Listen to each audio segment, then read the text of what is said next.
Hello audience. Welcome to our YouTube channel. What do you think about Donald Trump?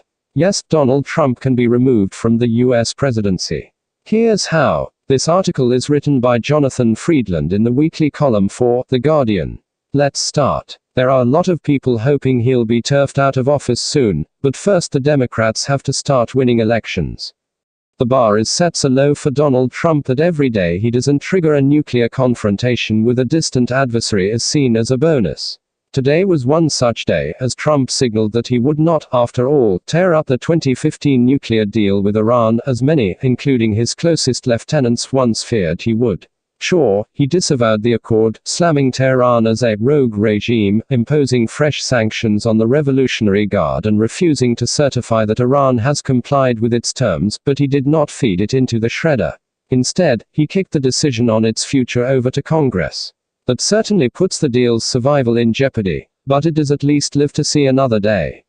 That's a cause for relief, because the international agreement that put severe, if not watertight, constraints on Tehran's nuclear ambitions had looked set to be the latest victim of an emerging Trump doctrine. Distilled, that credo amounts to, in the absence of a vision of my own, I'll destroy everything Obama did. The day before the Iran decision, Trump made two moves, one involving the gutting of subsidies, designed to wreck Obamacare. Having tried and failed to get Congress to repeal it altogether, Trump is now working to render it unviable, thereby denying millions of Americans affordable health care. Whether it's health or the Paris Accord on climate change, Trump is bent on dismantling every last achievement of his predecessor, whose legitimacy as president, whose legitimacy as a US citizen, he never accepted. But the Iran decision also stands as the latest instance of a strategy of containment. Normally that term is used by diplomats to describe policy towards an enemy state.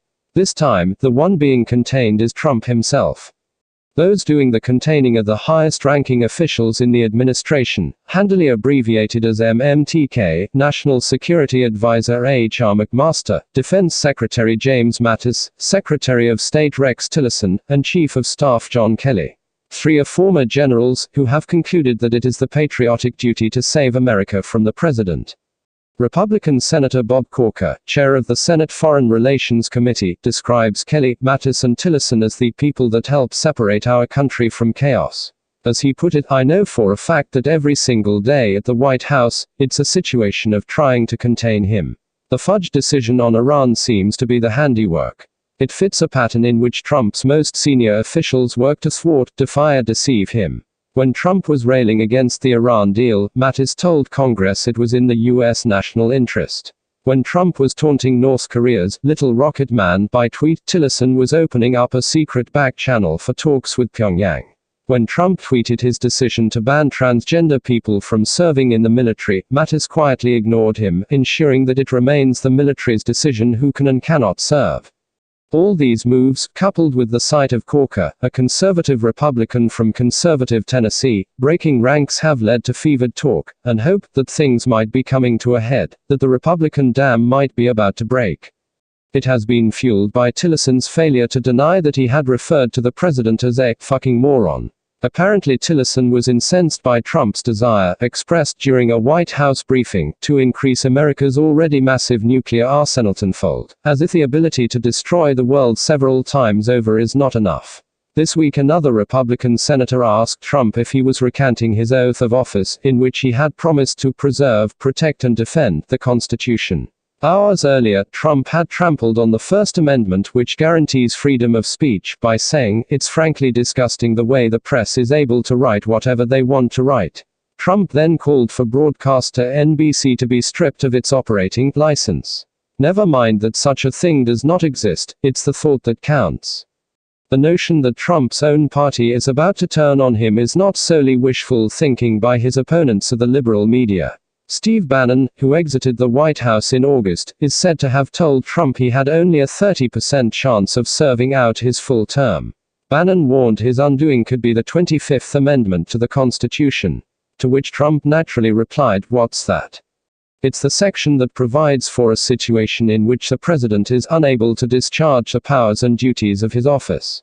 If the vice president and a majority of the cabinet declare Trump unable to do his job, and Congress agrees, they have the power to remove him.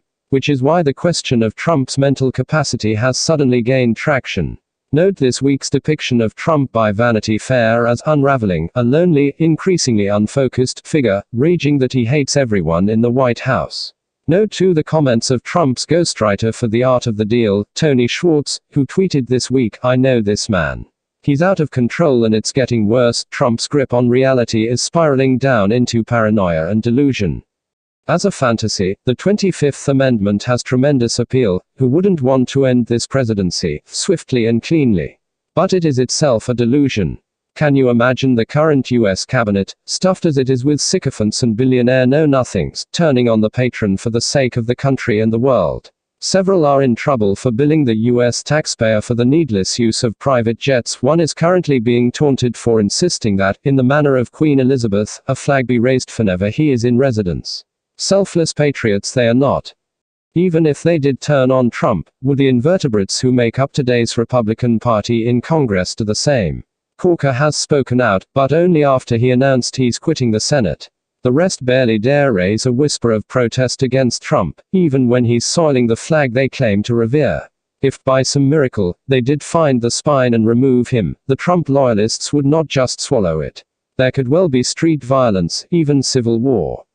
No, the only way to remove Trump is for Democrats to do the hard graft of organizing, campaigning and winning elections, starting with the midterms of November 2018. So long as Republicans control the House and Senate, Trump is safe. I'm glad that Mattis, Kelly and the others are there to grab Trump's wrist should he reach for the nuclear button. But even that is only a small comfort. A democracy that relies on a group of generals to frustrate an elected leader is in a bad way. The president does indeed pose a clear and present danger to America and the world. But democracy is what put him there, and only democracy can get him out. So, what do you think about this article? Let us know in the comment section. If you like the video, give us a big thumbs up and don't forget to subscribe our YouTube channel. Thank you.